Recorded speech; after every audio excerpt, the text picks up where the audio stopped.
acara penyambutan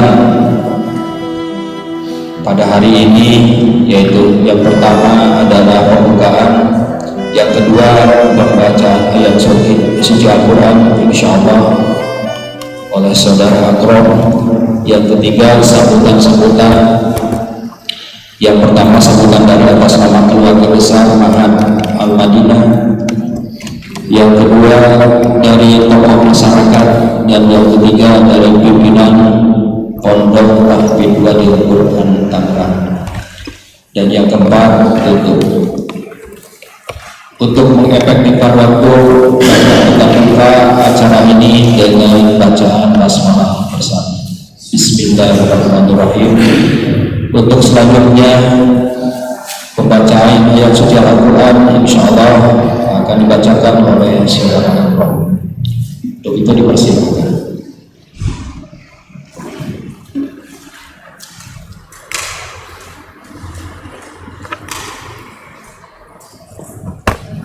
Bismillahirrahmanirrahim. Assalamualaikum warahmatullahi wabarakatuh.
ولا تمشي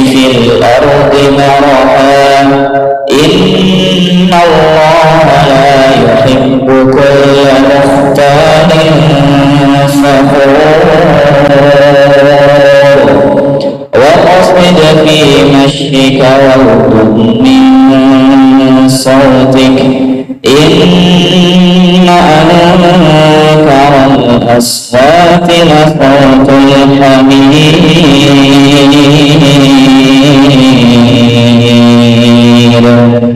صدق الله العظيم. Assalamualaikum warahmatullahi wabarakatuh.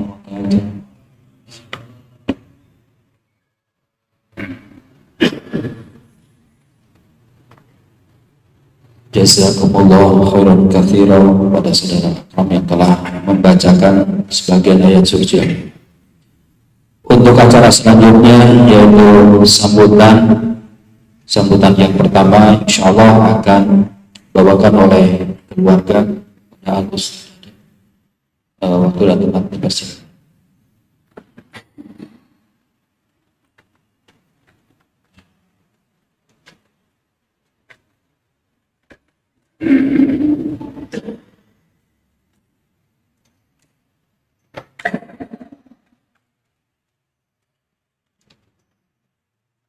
Innal hamdalillah nahmaduhu wa nasta'inuhu wa nastaghfiruh wa na'udzu billahi min shururi anfusina wa sayyiati a'malina may yahdihillahu fala mudilla lahu wa may yudlil fala hadiya lahu asyhadu an la ilaha illallah la syarika lahu wa asyhadu anna muhammadan abduhu wa rasuluhu la nabiyya ba'dahu amma ba'd.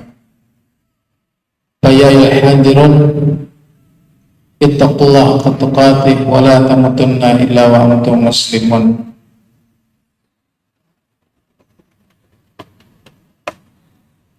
Alhamdulillah, dengan rahmat dan hidayah Allah Subhanahu wa taala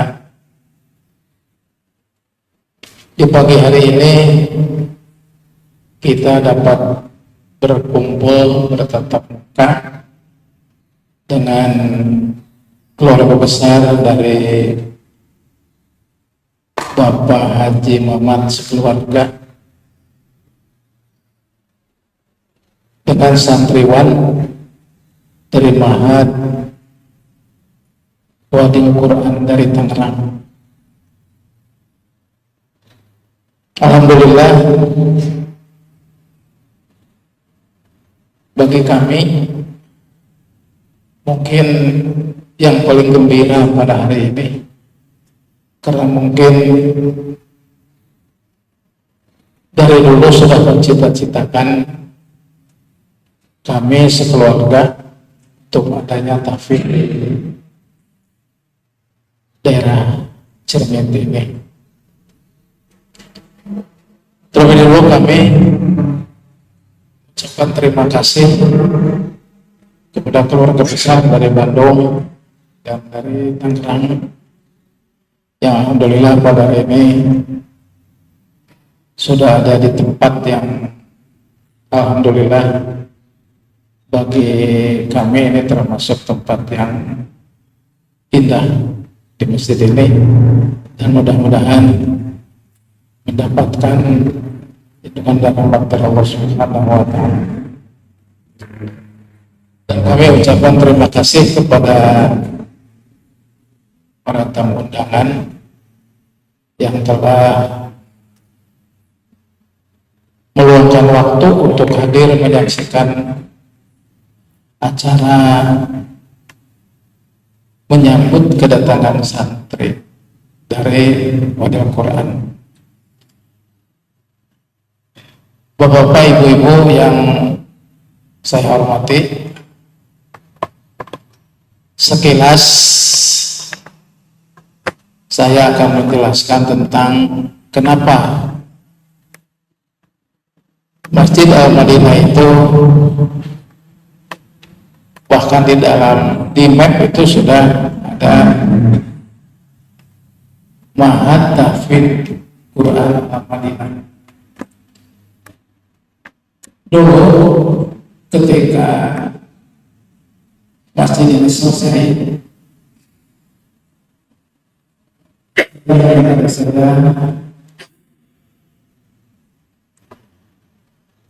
saudara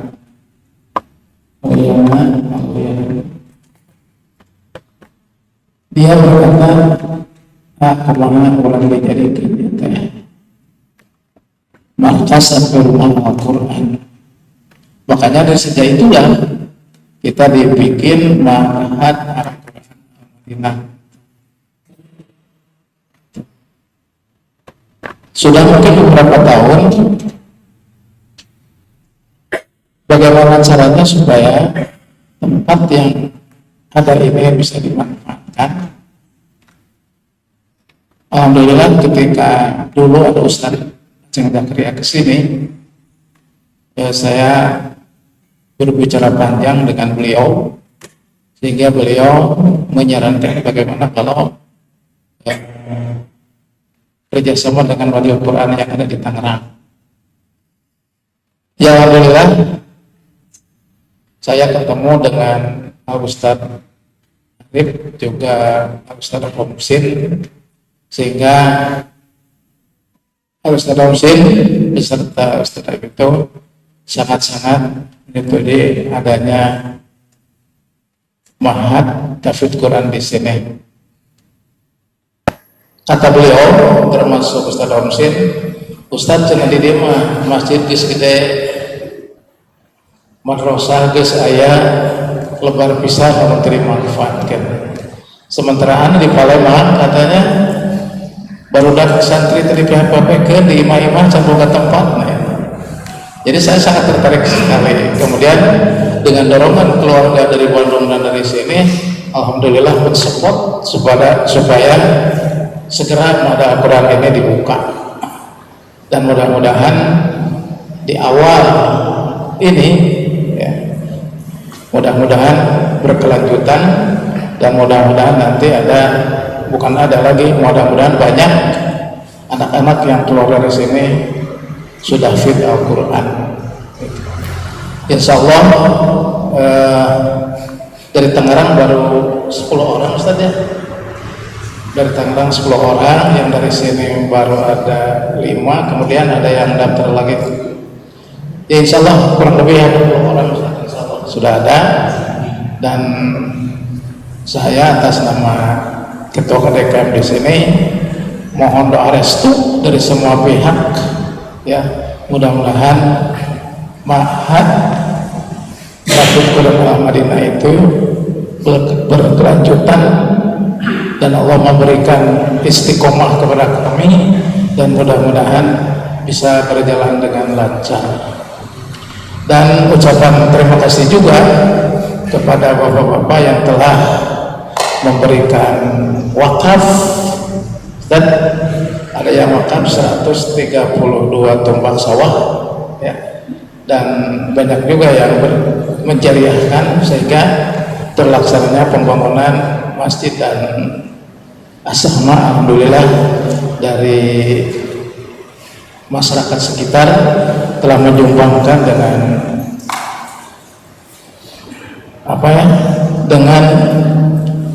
keikhlasan mereka. Alhamdulillah sehingga bisa terwujud di tempat ini. Dan oleh karena itu kami berharap, karena mungkin ini ada yang dari Cilawu juga ya, dan nanti insya Allah kalau memang di sini sudah berjalan baik, kami mengharapkan yang dari Cilawu itu, atau yang dari Cilawu itu apa istilahnya, mengiklankan bahwa di sini itu ada tahfidz Quran insya Allah gratis.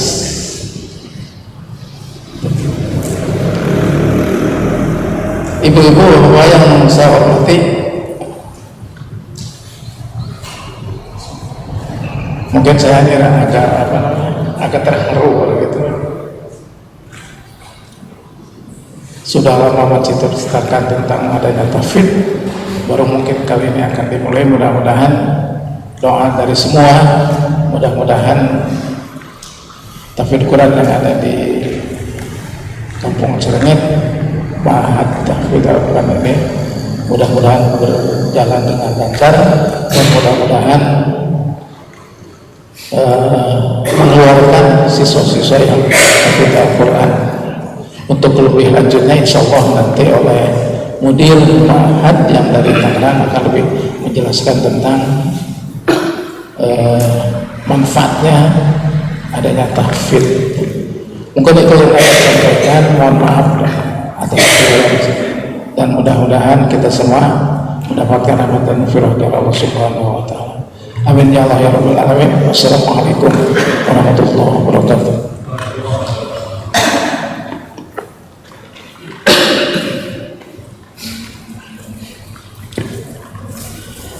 Jazakallahu khairan katsiran. Mudah-mudahan Allah memberi, dan mudah-mudahan apa yang disampaikan oleh pimpinan Ma'had Al-Madinah di sini menjadi pengetahuan untuk kita untuk kedepannya seperti apa.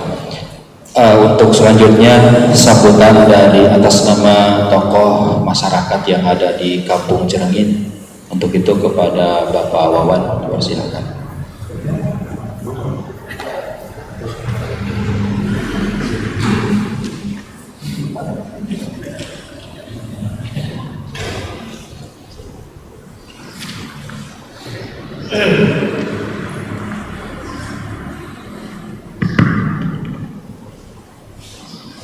Bismillahirrahmanirrahim.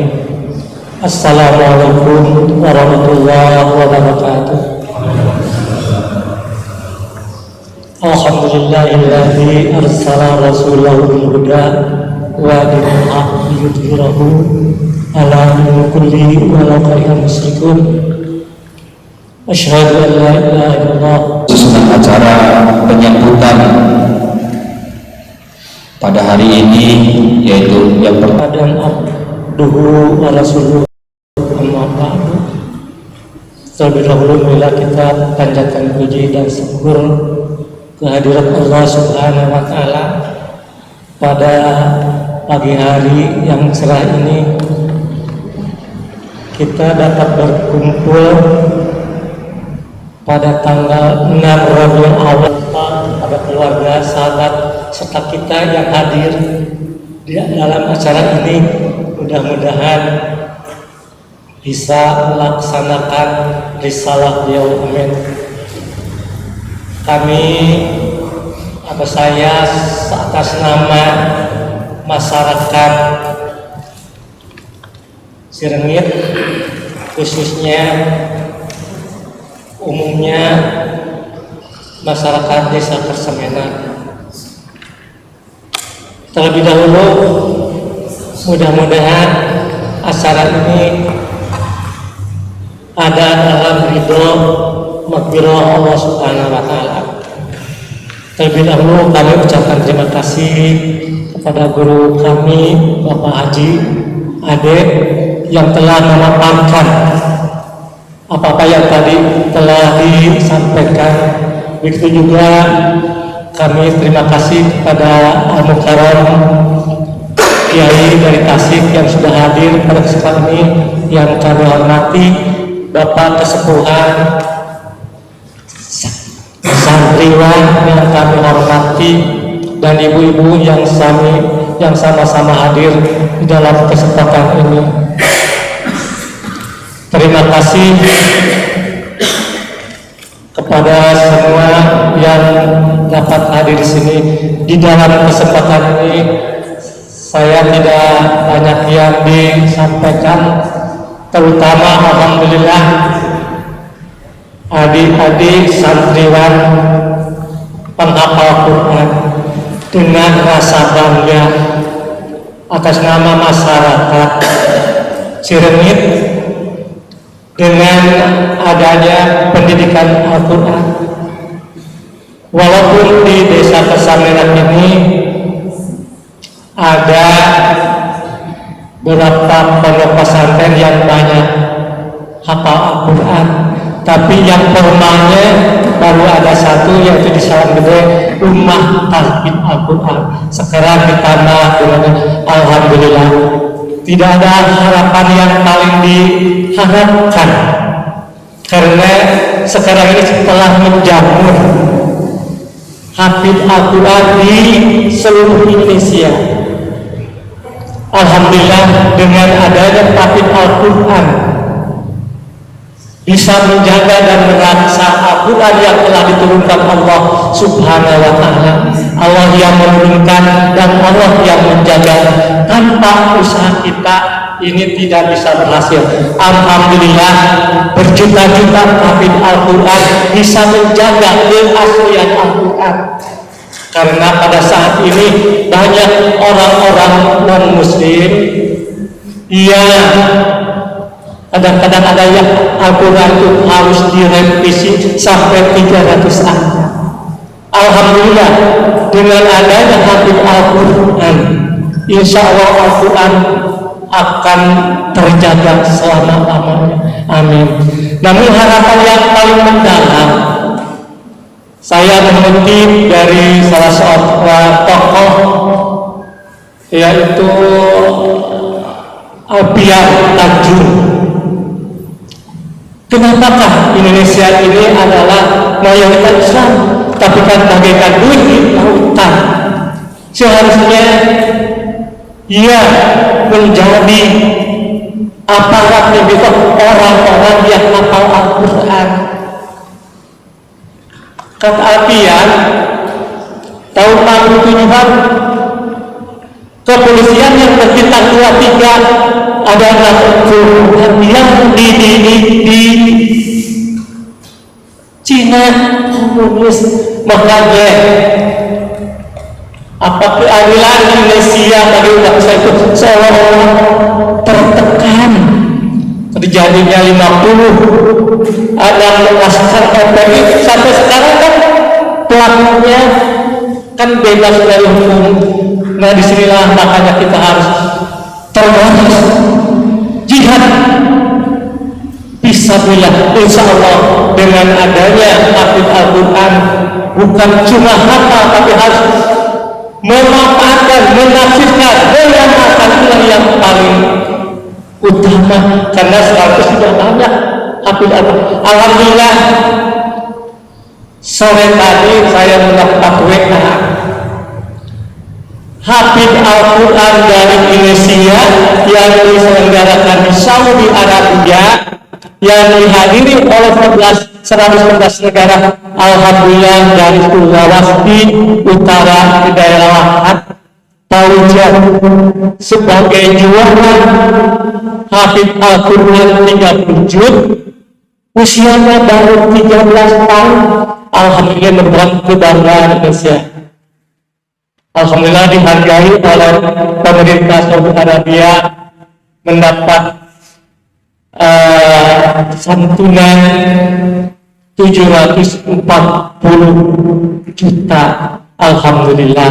Mudah-mudahan santriwan yang ada di sini merupakan tonggak pertama insya Allah ke depannya. Kata pimpinan ini fasilitas ada, tinggal memakmurkannya. Marilah kita doakan mudah-mudahan kedepannya lebih makmur. Amin. Rupanya apabila ada kata yang kurang berkenan, mukarram hadirin yang sama-sama hadir, maafkan yang sebesar-besarnya. Billahi taufiq wal hidayah. Wassalamualaikum warahmatullahi wabarakatuh.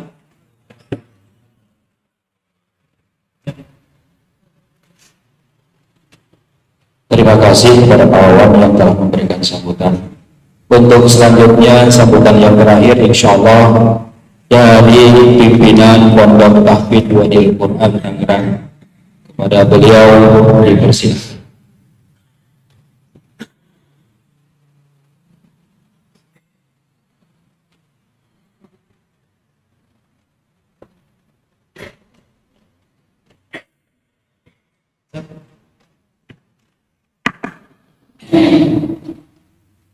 Assalamualaikum bittahiyatil Islam. Assalamualaikum warahmatullahi wabarakatuh.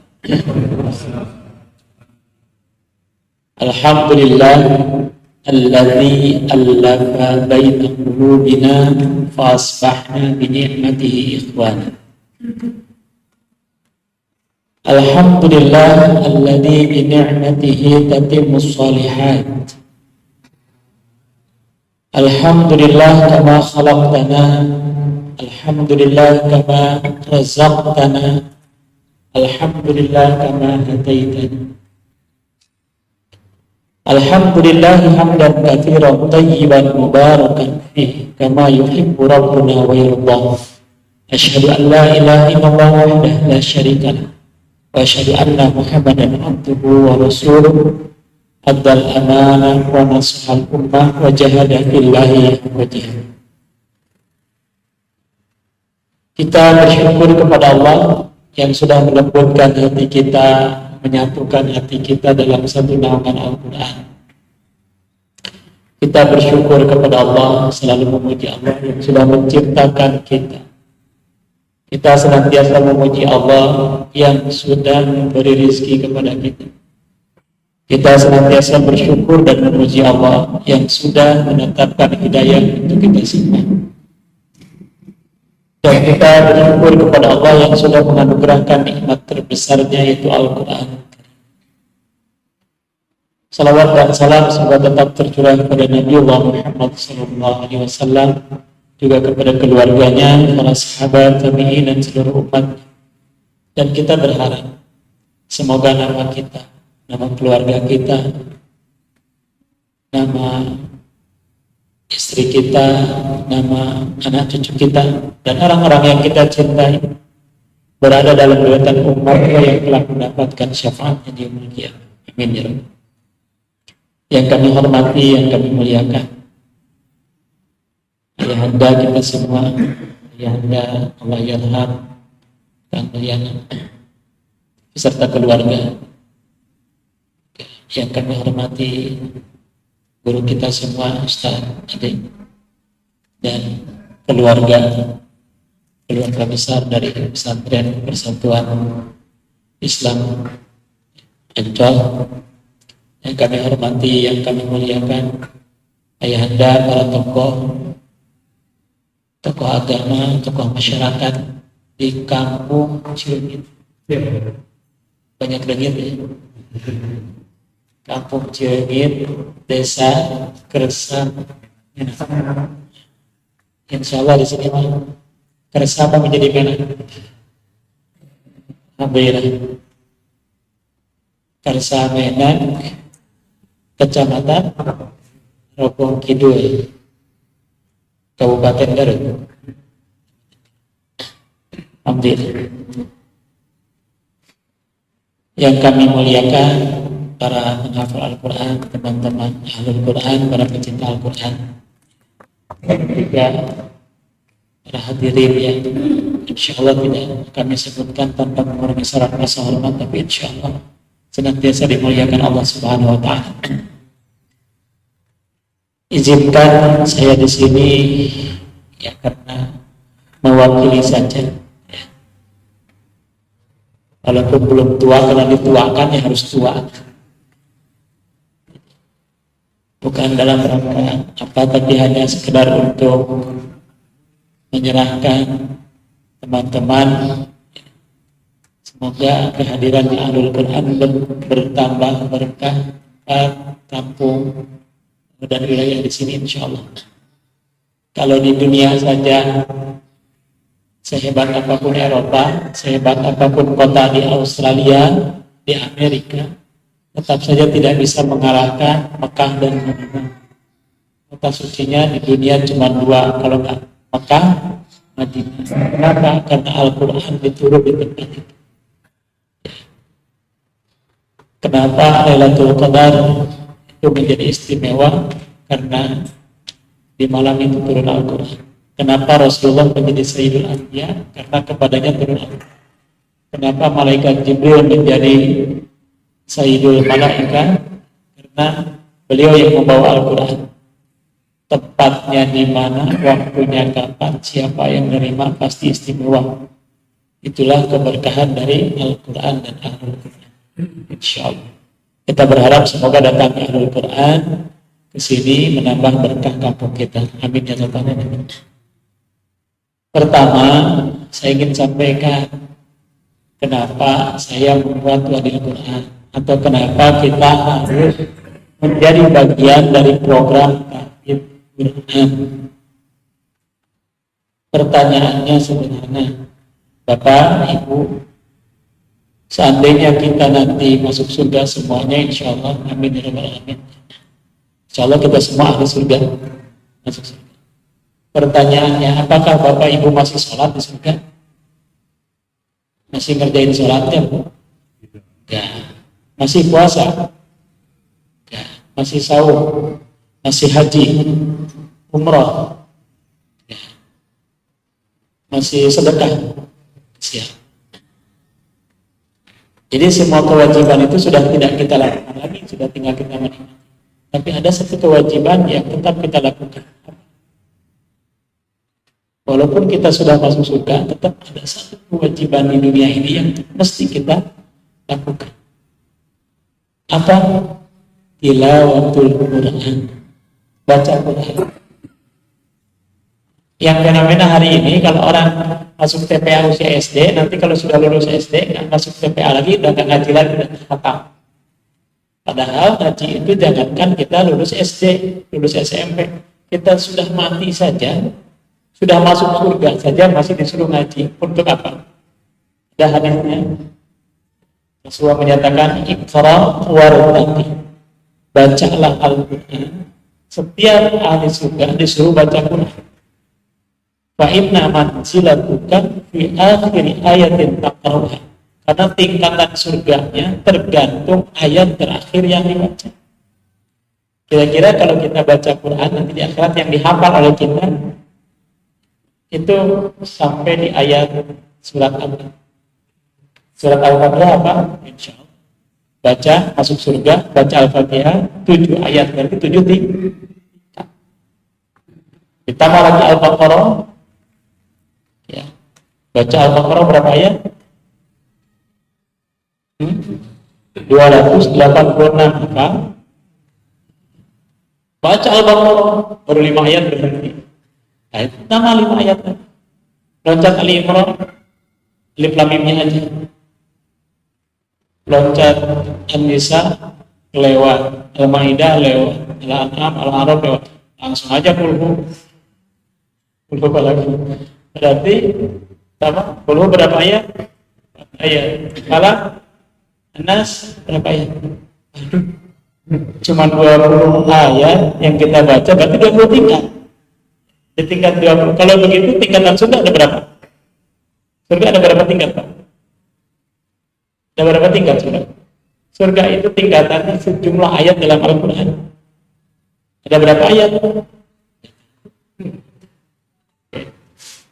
Jangankan ayatnya, Imam Bukhari, Imam Syafi'i itu sampai menghitung hurufnya. Huruf alifnya ada berapa, huruf ba-nya ada berapa, ta-nya berapa, sampai iya-nya berapa. Itu total jumlah hurufnya ada berapa? Ada berapa? 1.027.000 huruf. Sampai huruf. Kenapa disebut dihitung hurufnya? Karena pahalanya per huruf, bukan per ayat. Per huruf aja sudah dilipat gandakan. Itu hebatnya Al-Quran. Sekarang pertanyaannya, Bapak Ibu pengen masuk surga? Pengen paling atas atau paling bawah? Paling atas. Hafal Qurannya berapa ayat? Boro-boro hafalnya. Bacanya juga nggak ada waktu. Jadi yang kedua, kita melihat bahwa ahli surga itu, ahli Quran itu, penghafal Quran itu surganya paling atas. Karena dia membaca Quran paling sampai selesai. Oleh karena itu, kalau surganya saja paling atas, apalagi dunia yang ada apa-apa. Ya.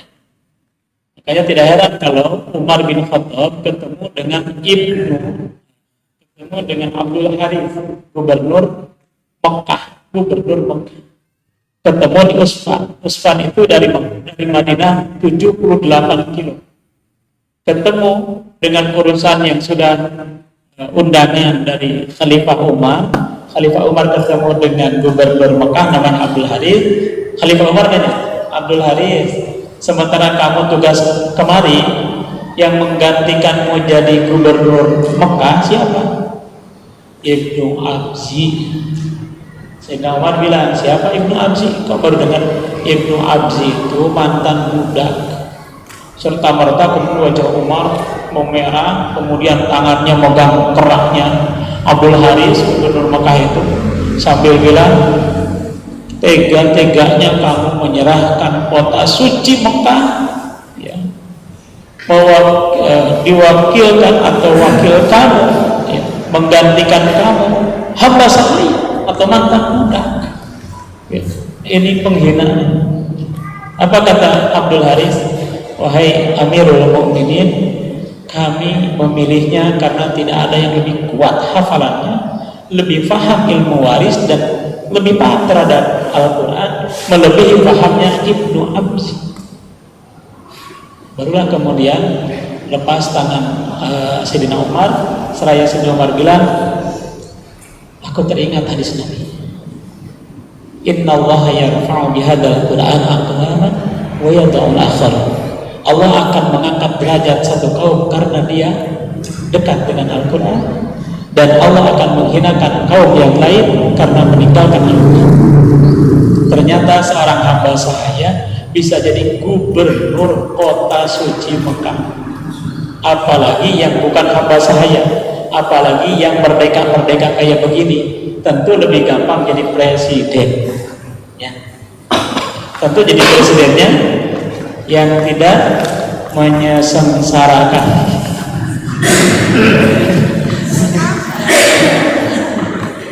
Jadi presidennya pasti yang membahagiakan rakyat. Nggak mungkin dalam suasana susah dinaiki. Itu pasti ayat Quran itu lembut hatinya. Ya Yahya khudil kitaba biquwwah wa atainahul hukma sabiyya wa hananan min ladunna. Wahai Yahya, pegang Alkitab ini, wahyu ini dengan kuat, pegang Al-Quran dengan kuat, nanti Allah akan kasih hikmah selagi dia masih kecil. Walaupun masih kecil dia akan lebih bijak. Wahana miladuna, dan punya kepekaan, kelembutan, ya, kemurahan hati yang sangat mendalam. Jadi nggak mungkin menyusahkan orang lain. Itu Ahlul Quran. Jadi hebat Al-Quran itu. Seorang hamba sahaya saja bisa jadi gubernur Mekah, jadi Ahlul Quran. Yang kedua, ketika Rasulullah SAW belum diutus, maka waktu itu ada dua kerajaan atau ada dua kekuatan besar di dunia. Kekuatan apa? Romawi dan Persia. Kalau kemarin ada Amerika dan Soviet. Dulu Romawi dan Persia. Pertanyaannya, saudara, itu Arab masuk ke mana? Arab itu nggak masuk ke Romawi, nggak masuk Persia. Kenapa? Orang Romawi nggak mau diikutin Arab, orang Persia juga nggak mau. SDM-nya nggak ada, sumber daya manusianya lemah, perampok, penjahat, pencuri, jahiliyah, semua kejahatan ada di situ. SDA-nya, sumber daya alamnya nggak ada. Walaupun dulu ada mungkin minyak gitu, tapi buat apa? Orang mobilnya nggak ada, nggak diperlukan juga, pesawat nggak ada. Jadi nyaris udah negaranya miskin, SDM-nya juga lemah. Jadi dua-duanya nggak mau. Tapi hanya gara-gara dikarenakan Al-Quran turun di Arab, apa yang terjadi? Romawi jatuh ke tangan Arab, Persia juga jatuh di tangan Arab, yang notabene Islam. Jadi dengan Al-Quran bisa memimpin dunia. Maka ketika Rasulullah SAW meninggal, apa yang terjadi? Semua ahli yang diperlukan di dunia ada di mana? Itu hebatnya Rasulullah. Masa 23 tahun saja membina masyarakat yang jahiliyah itu di masjid. Maka selama 20 tahun Rasul kemudian meninggal, semua ahli yang diperlukan di dunia. Makanya tidak heran 2 tahun memimpin Abu Bakar, berikutnya Sayyidina Umar, 2/3 belahan dunia dikuasai Islam. Karena Al-Quran itu hebat sekali, bisa memimpin peradaban dengan sangat cepat. Ya. Itu yang pertama. Yang kedua, kenapa harus gratis? Ya. Kalau pertanyaannya kenapa harus gratis? Gratis ya tadi itu. Karena bapak-bapak dan ibu-ibu ingin masuk surga dan surganya paling tinggi. Itu masalahnya. Kalau ada yang sahur, Ya, nanti buka saya kasih air ini. Ini harganya berapa? Sampai 500, taruhlah 500. Kemudian saya kasihkan sama yang sahur nih, Allahu Akbar misalnya buka, ya, adzan maghrib. Mas, nih. Kemudian dia minum, saya dapat pahala apa? Dapat pahala sahur. Kalau saya kasih dua orang, dapat pahala sahur dari 2 orang. Kalau 1 dus, dari berapa orang? 48 orang yang sahur, saya kasih dus masing-masing minum dari air minum yang saya siapkan, yang harganya berapa? 20 ribuan. Saya dapat 48 pahala orang yang sahur. Itu dasarnya Islam. Islam itu hanya memfasilitasi aja dapat pahala yang sama. Jadi kalau pertanyaannya kenapa gratis? Karena di kita ada 400 penghafal, ada 400 santri yang sebelum dia menghafal wajib 2 hari selesai tilawah Quran 30 juz. Bapak Ibu ada yang pernah 2 hari 30 juz baca Quran? Nah, sebulan paling dia. Itu juga kadang-kadang selesai, kadang-kadang tidak selesai, kebanyakan tidak selesai. Bayangkan kalau 400 orang sebelum menghafal harus selesai 2 hari tilawah 30 juz, berarti dalam 2 hari ada 400 kali khatam. 2 hari 400 kali khatam. Berarti kalau sehari 200 kali khatam. Sehari 200 kali khatam. Kata Allah nanti dibuat aturan, tidak boleh ada yang masuk surga sebelum khatam 100 kali. Kira-kira kita masuk gak ya? Kalau setahun sekali berarti umur kita 50 tahun ya 50 kali. Itu kalau dari lahir tahun pertama sudah baca Quran. Gitu. Ada yang sudah 50 kali khatam? Baca Qurannya di sini. Berarti masih 50 kali khatam lagi. Ya. Tapi Masya Allah, 400 orang itu Bapak Ibu yang dirahmati Allah, kira-kira perlu dia makan, perlu disiapin beras berapa kilo? 400 orang untuk sehari makan 3 kali. Ibu-ibu biasanya kalau 1 kilo untuk berapa orang? 10 orang. Berarti kalau 400 orang 40 kilo per sekali masak. Sekali masak 40 kilo. Kalau 3 kali masak 120 kilo. Maka kita dengan menyumbang 120 kilo dapat pahala 200 kali khatam. Masya Allah, luar biasa. Enak ya kira-kira? Mengcopy paste pahala 200 kali khatam, yang 1 kali khatamnya 1.027.000 huruf, dikalikan 10, dikali 200 kali khatam, berapa itu? Masya Allah. Kita mendapatkan pahala. Kira-kira enak ngajinya apa enak copy paste pahalanya? Enakan ngasih berasnya apa enakan kita ingat? Kalau kita ngaji 200 kali khatam, kapan selesainya? Semua kerjaan kita tinggalin. Makanya inilah saya sayang banget kalau ini sampai berbayar, keberkahannya hanya guru dan murid berhenti sampai di situ. Tapi kalau gratis, setiap orang punya kesempatan. Aduh, Pak Arif, saya mah 60 kilo aja. Silakan 60 kilo. Kalau tadi 120 kilo, 200 kali khatam di copy paste pahalanya. Kalau 60 kilo berarti 100 kali khatam. Masya Allah. Cuma 60 kilo yang harganya paling berapa? 600.000. 600.000 bisa copy paste pahala Quran 100 kali. Yang enak itu copy paste pahalanya daripada ngaji. Yang enak copy paste pahala nih minum ya daripada puasa. Aduh, puasanya macam apa? Jadi inilah yang kemudian menjadi spirit kami. Sekarang dari 400 orang bisa dibayangkan kalau kebutuhan berasnya 120 kilo per hari, sebulan 3,6 ton. 3,6 ton. Berapa kira-kira harganya? 36 juta kan? Terus untuk uang makan kita hitung satu orang sehari 10.000. 10.000 kali 400 4 juta.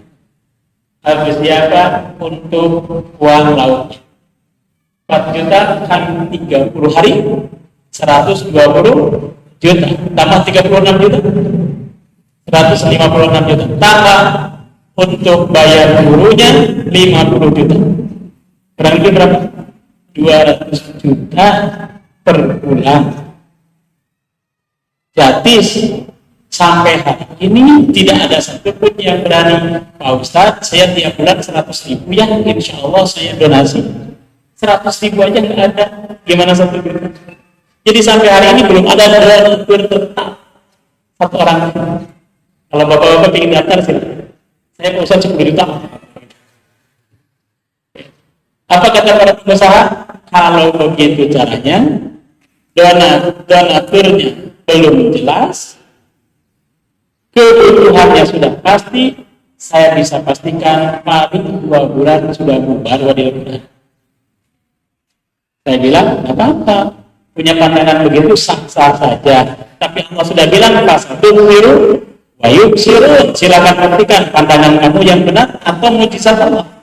Ternyata beberapa bulan yang lalu dia datang lagi, kemudian dia bilang, oh wadil Quran masih ada. Udah mana tahu masih ada, kok masih hidup? Itulah mujizat Al-Quran. Jadi ini bukan persoalan bahwa wadil Quran perlu ditolong, tapi kita perlu dengan lipatan pahala keberkahan yang tidak akan tertandingi dengan amalan-amalan Ahlul Quran. Bahkan sampai Allah bilang begini, Ahlul Quran, Ahlullah wa khasah. Penghafal Quran itu siapa? Ahlullah, dianggap sebagai keluarganya Allah. Coba dianggap sebagai keluarganya Allah. Wa khasatu, dan orang khasnya Allah. Khas itu apa ya? Khas itu spesial. Khas itu orang elitnya Allah. Orang elit. Penghafal Quran itu orang elitnya Allah, dianggap keluarganya Allah. Kita datang ke sini mengaku keluarganya bupati misalnya, atau keluarganya apa, kita hormat ini sebagai keluarganya. Makanya saya kemudian berpikir bahwa saya bukan sedang menghadapi orang biasa-biasa, tapi ini sedang menghadapi orang yang istimewa di hadapan. Insya Allah kita dapat. Makanya kalau harus berbayar sangat mudah. Daulah Quran model begini rata-rata 3.500.000 per bulan. Jadi tadi kan sudah tahu kebutuhannya cuma 200 sih Pak, cuma 200 apa? 2 juta. Nah, rata-rata ada orang kaya begini itu 3.600.000. Ada yang paling murah 2,5 juta. 2,5 juta. Ada yang eksekutif harganya 6 juta di Kuning. 6 juta per bulan. Kira-kira kalau saya terapkan yang paling murah 2,5 juta kali 400 berapa? 400 orang kali 7,5 juta. Kebutuhannya berapa tadi? 200 juta. Sudah di laundryin, sudah makan enak gitu. Kalau enggak ikan, ayam, daging, apa pokoknya muter di situ lah gitu. 200 juta itu. Berarti kalau saya terapkan itu sisanya masih berapa? Dapat 1 M, kebutuhan 200 masih 800 juta ya. Saya tiap bulan ganti mobil. Itu kalau sudah ada dasar. Tapi kehebatan manusia itu bukan pada penghasilannya. Manusia itu kehebatannya diukur, nilainya diukur dari seberapa besar yang dia keluarkan, bukan seberapa besar penghasilannya. Seberapa besar pengorbanannya, itu nilai manusia. Saya udah hitung soal kenapa dulu saya usaha punya 2 ruko. Jadi 2 tahun pertama ya kita bisa tutupin dengan kebutuhan wadil masih 60, 70, 80 juta. Jadi setiap bulan kurang-kurangnya masih kita bisa tutupin dengan usaha. Ada 2 ruko saya di percetakan ya, dan jual macam-macam lah gitu. Alhamdulillah bisa cover kalau masih kurang 35 miliar bisa cover. Sekarang udah nggak bisa kita cover. Saya tinggalin saya tinggalin usahanya, sudah saya fokus. Kenapa? Walaupun saya kemudian mau ngejar-ngejar dunia, saya paling dapat berapa sih? Orang mau gaji saya berapa? Sampai 5 juta.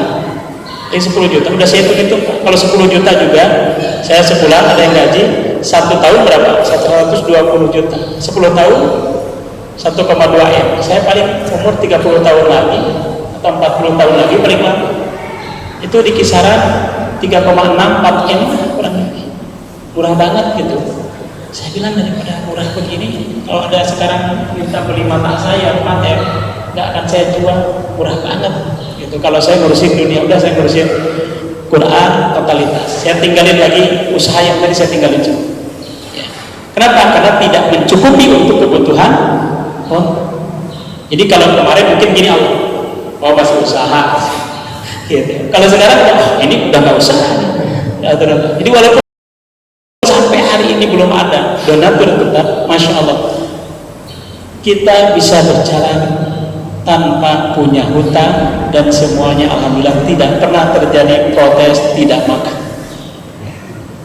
Ini yang saya yakini bahwa inilah kemujizatan Al-Quran, dari awal juga mujizat. Jadi kalau ditanya kenapa sih harus gratis, karena Tuhannya tidak mau hanya sebatas santri dan guru, tapi semuanya dapat kesempatan. Makanya masya Allah istimewa sekali. Walaupun belum ada santri, cita-cita Allah yarham kemuliaan sudah. Kalau Allah takdirkan saya ketemu satu kali, dan itu yang terakhir kali. Ya, saya ketemu di Staipi di Bandung. Ya. Saya ketemu bertiga, saya ngobrol, saya sadongsit sama yarham kemuliaan, ngobrolin tentang tolong saya punya tempat sadarib, sadongsit, tolong bantu saya untuk bisa merealisasikan program tahfiz. Untuk kita diskusi kurang lebih 1 jam, gitu. Masya Allah. Ternyata Allah takdirkan, Allah takdirkan. Saya lihat ke sini, masya Allah, masjidnya luar biasa. Jadi kalau saya bisa bawa ini masjid, saya bawa kemarin waktu kosong saya bawa ke Tangerang. Di Tangerang itu sudah 4.000 alumni dari 2016 sampai sekarang. Udah lebih dari 4.000 alumni. Dan itu dengan masjid yang dalam kondisi yang mau roboh, masjid 8x8 mau roboh di atas apa? Di atas kolam, ya. Jadi roboh juga nggak apa-apa lah, ya kan? Ya. Saya makanya lihat, aduh ya Allah, ini masjid, saya aja masjid yang sebegitu udah mau robohnya, ya. Udah 4.000-an, ini nanti insya Allah mungkin ya santrinya ratusan, insya Allah, ya kita doakan. Dan saya yakin karena penghafal Quran adalah pilihan Allah, yang donasi juga pilihan Allah. Yang nyumbang ke sini, yang nyumbang cemen, nyumbang pasir, nyumbang apapun, gitu ya. Sampai tadi ya, nyumbang sawah, nyumbang lahan, nyumbang asrama, semuanya saya yakin itu adalah orang-orang yang Allah pilih. Dan kelak dia akan mendapatkan setiap butirnya dikalkulasi dengan setiap huruf yang terus dibacakan tiada henti oleh teman-teman Ahlul Quran. Mandala ala khairin falahu mithlu ajri fa'ili. Siapa yang memfasilitasi satu amal soleh, dia dapat pahala yang terus mengalir tiada henti. Mudah-mudahan saya doakan semua yang berkontribusi sampai saat ini dan kemudian kelak menjadi jariah insyaallah. Amin ya rabbal alamin. Bapak Ibu yang dirahmati Allah, ya. Ini saya memang menghayati, ya semua kita berdoa apa? Rabbana hablana min azwajina wa dzurriyyatina qurrata a'yun waj'alna lil muttaqina imama. Artinya apa? Rabbana hablana min azwajina, ya Allah karuniakan kami pasangan-pasangan kami, wa dzurriyyatina, dan anak keturunan kami, qurrata a'yun, menjadi ya indah dipandang mata, menyejukkan hati. Waj'alna lil muttaqina imama, dan jadikanlah kami sebagai pemimpin orang-orang yang takwa. Pemimpin orang yang takwa itu tidak terbatas jadi RT, RW, lurah, camat sampai presiden. Ternyata pemimpin orang takwa itu adalah orang yang bisa menghimpun kebaikan. Menghimpun kebaikan. Yang hafal Qur'annya datang ke sini, yang mau ibadah sedekahnya datang ke sini, yang mau menyerahkan anaknya datang ke sini, yang mau menginformasikannya supaya datang ke sini. Jadi mulai dari menginformasikan, mendatangkan, mensedekahkan, mensyiarkan, semuanya menjadi sumber-sumber kebaikan. Semua yang ada di sini adalah pusat dan sumber kebaikan. Itulah yang disebut dengan waj'alna lil muttaqina imama. Jadi pemimpin kebaikan. Bapak Ibu yang dirahmati Allah, kalau seandainya berbayar ya sudah, bebas tebal. Sekarang itu semua sekolah Quran, jangankan sekolah Qurannya, sekolah yang disentuh dengan Qurannya saja sudah mahal. Ya. Saya itu di tempat tinggal itu ada sekolah mahal. Ditanya kenapa mahal? Karena di sini program kami ada tahfiz Quran. Berapa juz? 3 tahun 3 juz. Cuma 3 juz. Terus ada lagi program khusus Quran. Berapa bayarnya? 50 juta SD, SMP, SMU sampai 70 juta. Masya Allah. Program Quran semakin mahal. Kalau begitu nanti hanya orang-orang kaya yang bisa mengakses. Terus orang miskin nggak boleh hafal Quran. Repot. Makanya kalau sudah tanggal 5 saya biasa telepon. Kalau datang siapa? Saya telepon. Kenapa nggak datang? Saya sakit. Ya udah, nanti ganti dengan bulan berikutnya ya. Ya. Telepon lagi. Saya sakit. Tidak. Saya nggak punya ongkos. Nggak punya ongkos dari mana? Blitar. Berapa bayarnya? Ongkosnya 350 saya. Emang orang tua nggak punya saya? Ya udah kirim rekeningnya. Saya ngomong sama anak-anak. Ada teman kamu tuh nggak punya ongkos. Yuk kumpulin yang punya 1.000, yang punya 2.000 kumpulin. Saat ada 310, dah kirimin. Jangan sampai hanya gara-gara uang 300.000, 500.000 dia tidak menjadi penghafal Al-Quran. Padahal penghafal Al-Quran itu keberkahannya sekangkung. Dia bisa memberikan Al-Quran syafi'an li ashabi. Quran itu bisa memberi syafaat kepada sahabatnya. Bahkan bisa memberi ahli Quran, bisa memberi syafaat kepada 10 anggota keluarganya. Masya Allah, 10 anggota keluarganya bisa diberi syafaat. Itu dahsyatnya ahli Quran. Itulah jawaban kenapa kita yang terakhir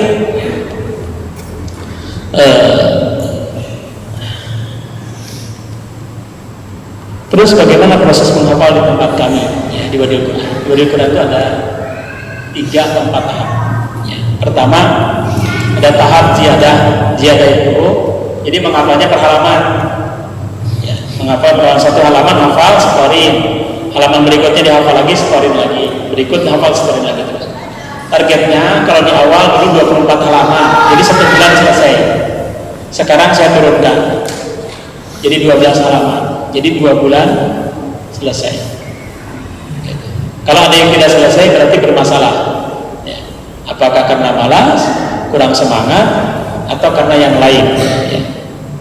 Atau memang karena Allah takdirkan biar dia lebih banyak sabarnya ya, nanti dievaluasi. Nah itu ziyadah. Nanti kalau sudah selesai ziyadah itu ya hafalan 30 juz setoran itu 1 bulan sampai 2 bulan. Makanya ketika saya bikin spanduk ikutin daurah Quran menghafal 30 hari 30 juz. RT lurah camat datang, dia baca, dia langsung nyamperin, Ustaz, antum lagi mimpi? Emang kenapa? Masa 30 hari menghafal 30 juz? Saya aja baca kadang nggak selesai. Ini menghafal? Iya menghafal. Saya nggak percaya. Saya bilang jangan percaya, orang belum ada. Nanti kalau sudah ada baru percaya. Alhamdulillah dari 36, 12 orang selesai. 12 orang selesai 30 juz. Dari 36 orang, sisanya di atas 20 juz. Ada 1 orang 11 juz. Masya Allah. Jadi Al-Quran itu bisa, makanya ada yang setoran sampai 20 halaman, sampai 30 halaman, sampai 40 halaman. Masya Allah, itu Al-Quran. Coba kalau buku bahasa Indonesia, kayaknya nggak ada yang bisa dihafal sampai 40 halaman per hari ya. Gitu. Sampai titik komanya, sampai wakofnya itu gitu. Al-Quran Masya Allah walaupun yasar Al-Quran memang Al-Quran dimudahkan. Kalau Al-Quran dimudahkan oleh Allah, kira-kira Al-Quran itu sulit atau mudah? Sulit, sebetulnya sulit. Makanya Allah mudahkan. Kalau sudah mudah, maka dimudahin ya kan? Karena sulit Allah mudahkan. Kalau sudah dimudahkan sama Allah ya mudah gitu. Kalau sudah Allah mudahkan, siapa yang mau mempersulit gitu. Jadi yang kedua murajaah itu hafalan per juz, setor 1 juz hafal, setor 1 juz hafal, setor. Mungkin nanti per 5 juz, per 10 juz, per 30 juz sampai 30 juz sekali dulu. Kalau mungkin itu mungkin biasa, kayak nyambung ayat. Misalnya, A'udzubillahi minasyaitonirrajim. Walan taradu ankal yahudi walan nasara hatta tattabi'a millatahum. Coba Mas Fadhal sempurnakan dan lanjutin. Ya. Ya, ayat-ayat tadi. Walaupun bacakan dan lanjutin.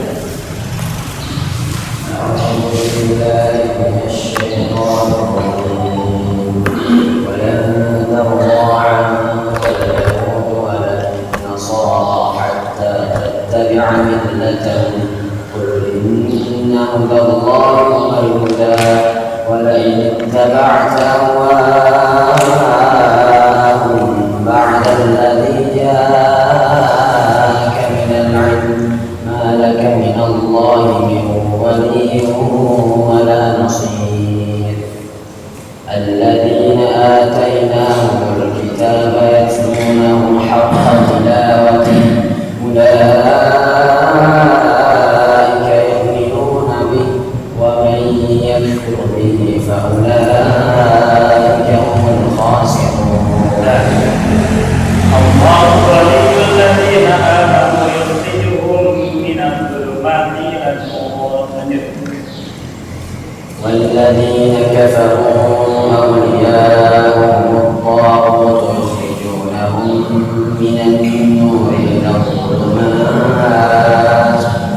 وأولئك أصحاب النار هم فيها خالدون ألم تر إلى الذي حاج إبراهيم في ربه أن آتاه الله الملك إذ قال إبراهيم ربي الذي يحيي ويميت قال أنا أحيي وأميت قال إبراهيم فإن الله يأتي بالشمس من المشرق فأت بها من المغرب فبهت الذي كفر والله لا يهدي القوم الظالمين إن الذين كفروا لن تغني عنهم أموالهم إن الذين كفروا لن تغني عنهم أموالهم ولا أولادهم من الله شيئا وأولئك هم وقود النار كدأب آل فرعون والذين من قبلهم كذبوا بآياتنا فأخذهم الله بذنوبهم والله شديد العقاب إن الدين عند الله الإسلام وما اختلف الذين أوتوا الكتاب إلا من بعد ما جاءهم العلم بغيا بينهم ومن يكفر بآيات الله فإن الله سريع الحساب. Itu namanya mungkin. Salah. Ada yang kemudian berikutnya mungkin muyasar. Mungkin muyasar itu metode benar. Metodenya Jamiah Persatuan Islam. Ini sudah dilisensi sama Ustaz Haji. Jadi kalau kita baca namu al-muyasar, kemudian hasilnya al-muyasar, banyak termasuk al-muyasar yang tahfidil. Namanya al-muyasar. Apa al-muyasar itu? Al-muyasar itu menghafal dengan nomor halaman, nomor ayat, nomor surat, termasuk posisi kanan kiri, atas bawah, termasuk juga menghafal ayat yang mirip, ayat yang sama persis, ayat yang mirip cuma beda 1-2 huruf, ayat yang sama awal, ayat yang sama akhir. Itu namanya mungkin biasa. Di sini yang paling sepuh usianya berapa? Dan 80 tahun. Berapa? 86. Mas Rafi, ayat 86 berapa orang?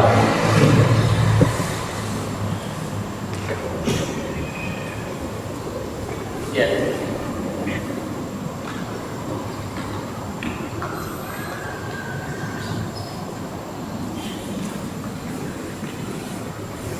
Ada? Sekarang sebutkan halaman 18 paling atas. Halaman 18 paling atas.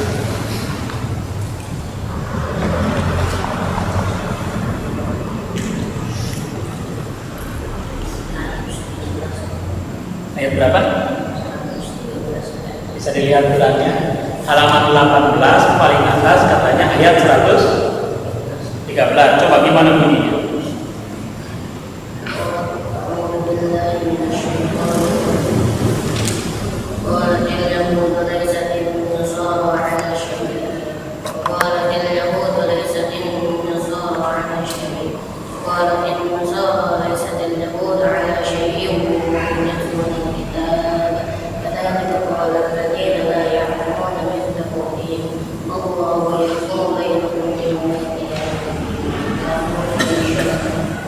Kalau paling bawahnya halaman 18 paling bawah ya.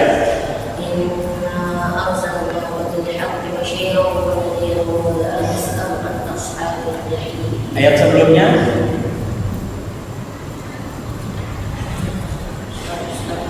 ya.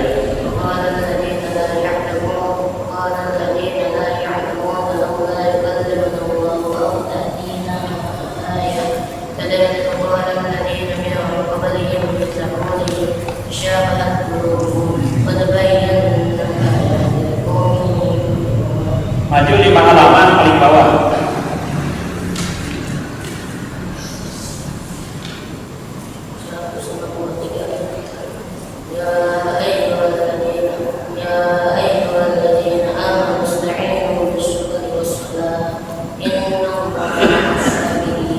Mundur 7 halaman, ayat kedua dari bawah.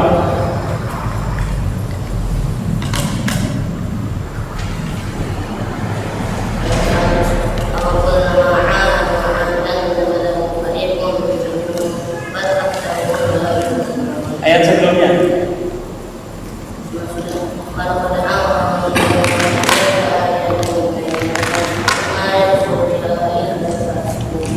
Ya, Bapak-bapak, minal jinnati wan nas. Sebelumnya apa, Pak?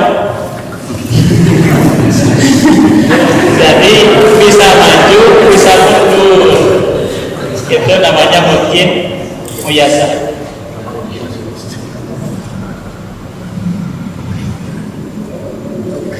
Ya.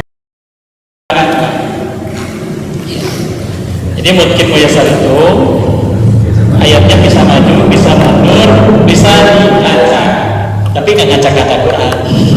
Bisa diacak. Nah itu namanya mungkin muyasar. Kita tertarik sama Ustaz Adi Hidayat, luar biasa beliau. Tapi beliau agak atas, agak ke bawah. Gitu. Kalau kita detailkan, agak ke atas itu ayat keberapa dari atas? Agak ke bawah itu ayat keberapa dari bawah? Nah kita dipastikan ayat kedua dari bawah, ayat ketiga dari atas. Begitu. Itu namanya mungkin biasa. Masya Allah. Jadi Wadil Quran itu lahir karena saya menyesal di usia mereka saya nggak hafal Quran, udah tahun tua. Maka saya tidak mau, saya tidak rela kemudian mewariskan penyesalan ini. Anak cucu kita, generasi berikutnya yang di usia mereka harus hafal Quran. Saya yakin kenapa bapak-bapak yang sekarang di atas 40 tahun nggak hafal Quran di usia mereka. Yang salah siapa? Yang salah Wadil Quran. Kenapa baru muncul sekarang? Coba kalau dari dulu saya bisa cepat menghafal ya. Jadi yang salah Wadil Quran. Jadi gitu, itu namanya mungkin muyasar. Jadi silakan bapak jangan mewariskan penyesalan. Udah mah uang gak ada yang diwariskan, penyesalan diwariskan ya, repot lagi ya gitu. Jangan mewariskan penyesalan. Anak cucu mesti hafal Quran di usia 5-10 tahun. Saya masih diprotes juga. Kalau kayak begini mah udah lewat. Menghafalkan itu dengan anak kecil. Saya buka juga tahfiz balita. Jadi targetnya usia 5 tahun sudah hafal Quran. Usia 10 tahun maksimal sudah hafal Quran. Insya Allah. Karena tidak ada peradaban yang maju kecuali di usia itu mereka hafal Quran. Dan saya punya agenda yang kemarin saya datang ke Persistri. Tidak ada satu keluarga Persistri, keluarga Persis kecuali mesti ada yang hafal Quran. Jadi kita udah agendakan dan kemarin sudah diskusi sama panitia, insya Allah. Akan satu cabang satu penghafal Quran. Silakan anak bapak-bapak juga gitu harus ya tekadkan satu keluarga satu penghafal Quran. Biar nanti Udkhulul jannata antum wa azwajukum tuhbarun. Kalian dan sekeluarga masuk surga dalam keadaan bahagia. Kira-kira kalau kita masuk surga dengan keluarga kita, dengan istri kita, dengan anak kita, Pak, Bu, kira-kira yang surganya paling tinggi siapa? Kira-kira masuk surganya di ruang yang sama nggak? Di level yang sama nggak? Kayaknya beda-beda. Suami sama istri aja kayaknya beda, ya. Bapak dengan istri kira-kira banyakan siapa? Kepala Quran. Banyakan saya lah, saya suka memahami. Nah, kira-kira nanti kalau Allah masukkan semuanya, dimasukkan dengan dibebaskan sesuai dengan levelnya masing-masing atau dalam satu level surganya? Kira-kira di mana? Kira-kira kalau bapak masuk surga, istri bapak masuk surga, anak bapak masuk surga, tapi ada yang di atas, ada yang di bawah, nggak ketemu, kira-kira bahagia? Hah? Bahagia tapi kurang banget. Ya, kurang banget bahagia. Pinginnya sih dalam satu level. Ternyata Allah akan masukkan surga dalam satu level yang sama. Pertanyaannya, kira-kira yang atas ke bawah apa yang bawah ke atas? Maunya yang bawah ke atas. Tapi memang begitu. Jadi kalau anak kita hafal Quran 30, surganya paling tinggi, kita ternyata cuma di level 30 misalnya, karena cuma 30 ayat, nanti akan Allah angkat. Kamu masuk yang atas tetap di atas. Jadi yang bawah dinaikkan, Masya Allah, gara-gara anak kita naik. Malah kata Rasulullah, ya Rasulullah, saya sudah gendong ibu saya, ya, dari Yaman, dari Basrah, sudah digendong. Ini sudahkah cukup aku membalas kebaikan kedua orang tua? Apa kata Rasulullah? Segini aja. Kata Rasulullah, man ta'allama al-Qur'an wa 'amila bihi albasa yaumal qiyamah hajan. Siapa yang hafal Quran, ya, siapa yang menghafal Quran, mempelajari Al-Quran, mengamalkan Al-Quran, maka kata Allah nanti akan dikasihkan mahkota. Wa yusi walidayhi khulatan. Kedua orang tuanya mana? Orang tuanya mana? Dipanggil di panggungnya Allah, ditonton para malaikat, para nabi, para siddiqin, para syuhada, para sholihin, orang-orang ahli surga semua. Di panggungnya Allah dipanggil orang tuanya, wa yusi walidayhi khulatan. Kedua orang tuanya dikasih baju yang sangat istimewa, layak bihima dunia, yang bisa dibeli dengan harga dunia. Fabima kusina, ya Allah, dengan sebab apa saya mendapatkan ini semua? Bi akhdi waladikum al-Quran, karena anakku menghafal Al-Quran. Jangan pernah mewariskan penyesalan. Anak kita harus hafal Al-Quran. Insya Allah akan mengangkat derajat kita semua. Bapak Ibu yang dirahmati Allah, kalau kita nggak bisa juga, Pak Ustaz, anak cucu saya udah pada nikah juga, tetangga saya juga nggak ada. Ya anak siapa nih? Kalau nggak ada, ya udah, biar anak orang lain di sini nggak apa-apa. Saya bantu apa kayak saya punya tenaga, saya punya pikiran, saya punya apa? Ide, saya punya waktu, saya bisa masak, saya bisa apa? Terserah apa saja. Ya. Pokoknya kontribusikan apa yang bisa kita berikan sehingga kita nanti ke bawah ke surga. Insya Allah. Ya. Bapak Ibu yang dirahmati Allah, terakhir kami sampaikan bahwa di Wadil Quran, alhamdulillah, siapapun yang ingin menghafal Quran di tempat kami, baik di sini atau di cabang yang lain, sekarang sudah ada 10-an, berarti ini ke-11. Insya Allah kita coba fasilitasi apa kemauannya. Kalau saya ingin hafal Quran, setelah itu saya ingin kuliah, bisa. Kuliahnya tidak gratis sih. Kuliahnya dibayar pakai hafalan. Kalau Universitas Pamulang, ya, itu ada 80.000 mahasiswanya, banyak jurusannya, sekitar 10 jurusan. Itu dibayarnya pakai hafalan 10 juz beasiswa. Kalau UMT, Universitas Muhammadiyah Tangerang, itu dibayarnya per semester 3 juz. Jadi setiap semester setoran 3 juz dapat langsung dapat kartu beasiswa. Kata rektornya nggak gratis dibayar, tapi pakai hafalan. 3 juz per semester. Jadi insya Allah yang mau hafal Quran lanjut kuliah bisa. Yang hafal Quran kemudian setelah hafal Quran mau apa lagi? Yang mau cari kerja nggak usah cari kerja, jadi mau hafiz aja, udah selesai dari masa Quran, dari masa Quran digaji juga, hafal Quran udah selesai mau nikah silakan, banyak juga akhwat juga, para penghafalan juga bisa juga, gitu. Jadi mau nikah silakan, mau nikah sekaligus mau menerima setoran menjadi muhafiz silakan, disediain juga keterangan, gitu. habis Quran mau saya mau bisnis, bisa ya. Mau bisnis, mau mempelajari skill, misalnya mau jadi tukang pangkas rambut, mau servis HP, servis motor, servis mobil, mau apa aja lah skill gitu, termasuk digital marketing, programmer gitu. Kita kerjasama bisa, nanti ikut pelatihan, mau jadi pengusaha bisa, mau jadi apa lagi ya apa aja bisa penghafal Quran. Jangankan urusan dunia, urusan akhiratnya aja surganya paling tinggi, apalagi urusan dunia, insya Allah. Apalagi cuma jadi presiden Indonesia lagi yang bukan kota suci, yang kota suci aja hamba saya bisa gitu. Apalagi cuma jadi presiden Indonesia yang besok tidak bisa lagi 3 periode, insya Allah diganti ya, harus diganti gitu. Kenapa ganti lagi? Jadi saya sekarang lagi masukin pokoknya kuliah, masukin kuliah, semua jurusan masuk di universitas manapun. Sekarang ada 10 universitas menawarkan diri, silakan berusaha menghafal Quran di tempat kami gratis. Ada sampai kedokteran juga sama, ya, kedokteran juga sama semua. Sampai S3. Kalau di universitas itu ada S3 sampai S3. Jadi kami harapkan nanti tahun depan mereka pada masuk kuliah S1, S2, S3, 10 tahun yang akan datang mereka ahlul Quran, ahli di bidangnya masing-masing. Mau jurusan hukum, ekonomi, mau jurusan seni, mau jurusan perairan, pegunungan, kehutanan, jurusan apa saja masuk. Saya dorong mereka untuk masuk. Walaupun nanti ada yang jurusan tafsir, jurusan hadis, jurusan fikih gitu, yang ke Madinah. Bahkan saya lagi ditawarin, insya Allah per bulan nanti tiap bulan ada travel yang mau mengumrohkan 3 orang setiap bulan. Nanti ke Madinah lah sekalian umroh, sekalian sekalian daftar tes di Madinah langsung. Alhamdulillah sudah beberapa orang tes di Madinah, bulan besoknya udah lulus. Nah, jadi kalau daftar kalau dites langsung di sana 1 bulan langsung, ya, lebih cepat. Kalau nunggu di sini kadang 2 tahun, 5 tahun baru muncul. Ya. Insya Allah, jadi jurusan apa saja. Sehingga 10 tahun yang akan datang kita akan panen doktor yang ahli di bidangnya masing-masing. Nanti 2045 presidennya penghafal Quran, menteri-menterinya penghafal Quran, gubernurnya penghafal Quran, bupati, lurah, camatnya penghafal Quran, sampai RT-RW-nya syarat utamanya harus hafal.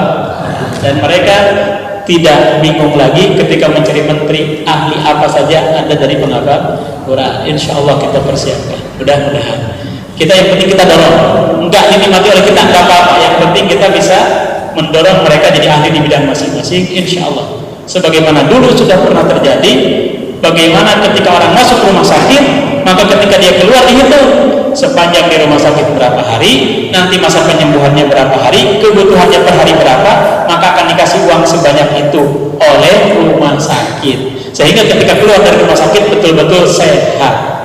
Saya kemarin 4 hari ngurus orang yang sakit, saya bilang kayaknya orang sakitnya sembuh, saya hanya ngurus jadi sakit.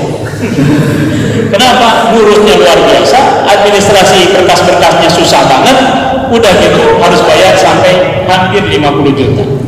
Ya, Masya Allah. Jadi ketika keluar mikirin duitnya, jadi tambah sakit lagi. Jadi yang sakit itu sakit lagi. Kapan itu terjadi? Ketika seorang khalifah punya anak ingin dinikahkan dengan orang yang baik. Tapi dia bingung, banyak perempuan di sini. Maka dia menyatakan, siapa yang di rumahnya ada anak gadis, tolong nyalakan lampunya malam ini. Dinyalakanlah lampu yang di rumahnya ada anak gadis. Waduh, banyak begini ya, masa anak saya harus dinikahkan dengan banyak begini? Gak bisa. Sekarang malam kedua, yang anak gadisnya hafal Quran, nyalakan lampunya. Ternyata yang kemarin nyala karena ada anak gadis, hari kedua juga, ternyata malam kedua nyala semuanya. Artinya tidak ada anak gadis di situ, tidak ada anak di situ, kecuali pasti ada yang hafal Quran. Masya Allah. Pada saat itulah kemudian Islam menunjukkan rahmatan lil alamin. Islam menunjukkan kehebatannya, Islam menunjukkan betapa betul-betul Al-Quran diturunkan untuk mendidik manusia menjadi orang baik, menjadi orang yang bisa memberikan maslahat. Makanya saya dorong kalian S1, S2, S3 bukan untuk mendapat penghasilan yang lebih banyak, tetapi supaya manfaat kita lebih maksimal, supaya kita menjadi orang yang lebih berguna lagi. Allah a'lam bishawab. Barangkali ini yang bisa saya sampaikan. Mudah-mudahan kita bisa terus bekerja sama, bersinergi, sehingga tidak hanya di dunia kita berkumpul, tapi juga nanti Allah kumpulkan kita di surganya Allah Subhanahu wa taala. Amin ya rabbal alamin. Takbir. Assalamualaikum warahmatullahi wabarakatuh.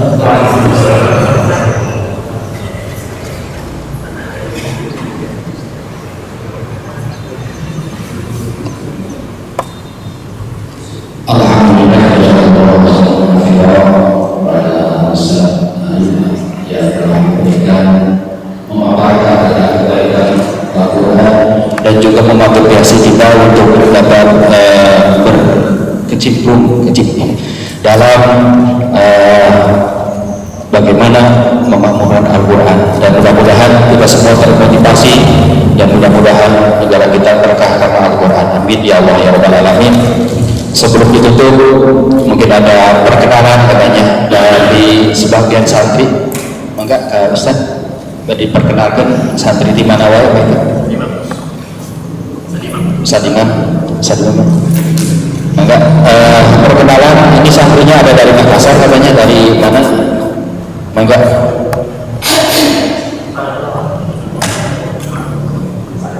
Maka perkenalan ini tak kenal maka tak sayang. Nah, lebih sayang lagi nanti kepada menghafal Al-Quran. Dan mudah-mudahan nanti biasa kita minimal mungkin di kampung kita banyak menghafal Al-Quran. Persilakan.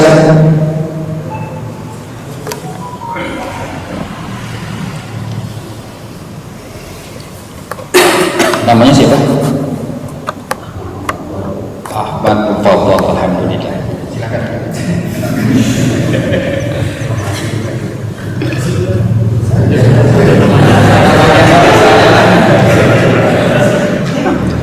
Bismillahirrahmanirrahim. Assalamualaikum warahmatullahi wabarakatuh. Perkenalkan, nama saya Ahmad Mufaddal, bisa dipanggil Mufaddal. Asal dari Sulawesi di bagian selatan, tepatnya di daerah Makassar. Tanggal lahir 1 Januari 2004.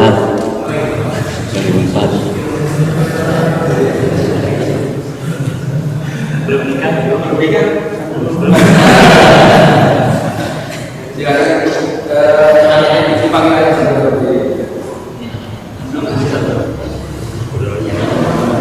Panggil.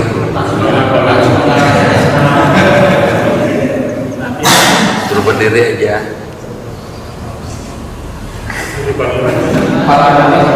Dari mana asalnya? Nama siapa? Nama santrinya? Ya. Atau ini si A. Oh ya, yang apa nanti dicari siapa? Ya, kalau yang ini namanya Raffi. Silakan berdiri Raffi. Tapi apa namanya?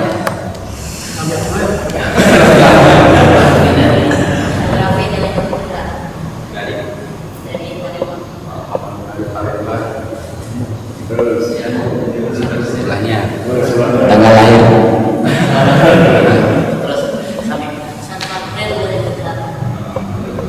Selanjutnya silahkan, namanya Mas Rafa. Sama saya Rafa, asal dari Surabaya. Selanjutnya kepada Bang Nasrul. Nama saya Muhammad Asraf, saya dari Bandung. Tepatnya di Pangalengan. Selanjutnya kepada Bang Hasfa.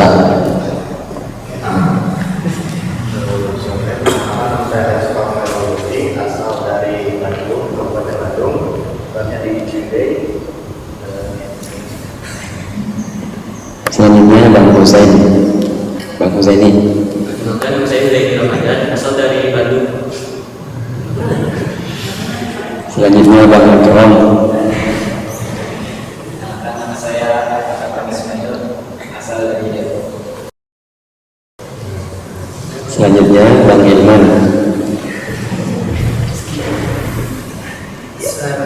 Perkenalkan, nama saya Selanjutnya kepada Bang Azka. Bismillahirrahmanirrahim. Perkenalkan, saya Muhammad Samuel dari Tasikmalaya. Selanjutnya kepada Bang Rahman. Perkenalkan, nama saya Falah dari Tasikmalaya. Selanjutnya kepada Bang Zahir. Bismillah, perkenalkan nama saya Muhammad Zahir dari Serang, Banten. Selanjutnya kepada Bang Irfan.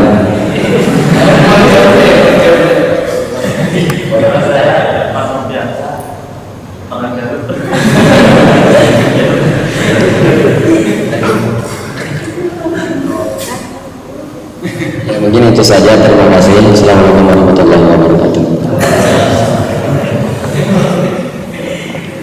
Alhamdulillah perkenalannya sudah, dan mudah-mudahan membawa berkah di tempat ini dan supaya betah, dan banyak lagi menarik dari anak-anak sekitar untuk dapat menghafal Al-Quran. Amin ya Allah ya Rabbal Alamin. Alhamdulillah acara telah selesai dari awal sampai akhir. Maka kita tutup dengan bersama-sama membaca tulis Subhanallah wa bihamdihi astaghfiruka wa atubu ilaik. Rabbana taqabbal minna innaka antas samiul alim wa tub alaina innaka antat tawwabur rahim. Rabbana atina fid dunya hasanah wa fil akhirati hasanah wa qina adzabannar. Walhamdulillahi rabbil alamin. Assalamualaikum warahmatullahi wabarakatuh.